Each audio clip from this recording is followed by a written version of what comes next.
அதே கேப் உள்ள ஒரு டபுள் crochet. இதையே தான் இந்த ரவுண்டு ஃபுல்லா நம்ம டிசைன் போட்டுட்டே வரும்பொழுது வி ஸ்டிச் நமக்கு கிடைக்கும். இந்த ரவுண்டு ஃபுல்லா போட்டு முடிச்ச பிறகு இந்த டிசைன் இது போல தான் இருக்கும். அடுத்த ரவுண்டு கிளஸ்டர் ஸ்டிச் தான் போட போறோம். 3 செயின் ஸ்டிச் வந்திருக்கிற அந்த கேப்ல நமக்கு விருப்பமான கலர் யான் எடுத்து ஸ்லிப் ஸ்டிச் போட்டு 3 செயின் ஸ்டிச் போடணும்.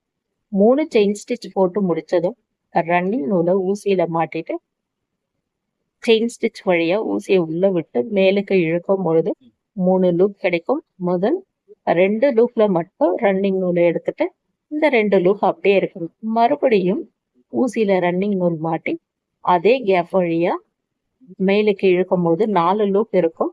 முதல் 2 லூப்ல மட்டும் ரன்னிங் நூல் எடுக்கணும். இப்போ 3 லூப் இருக்கு.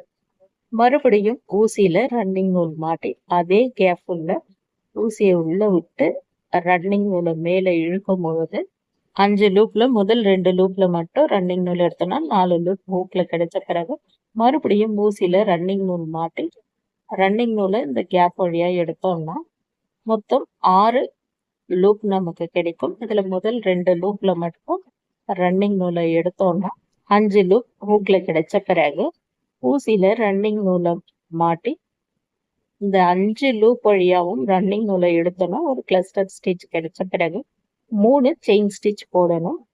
3 செயின் ஸ்டிச் போட்டு முடிச்ச பிறகு அடுத்த கிளஸ்டர் ஸ்டிச் போடணும். இதே போலதான் எல்லா வி ஸ்டிச்லயும் நம்ம போட்டுட்டே வரணும்.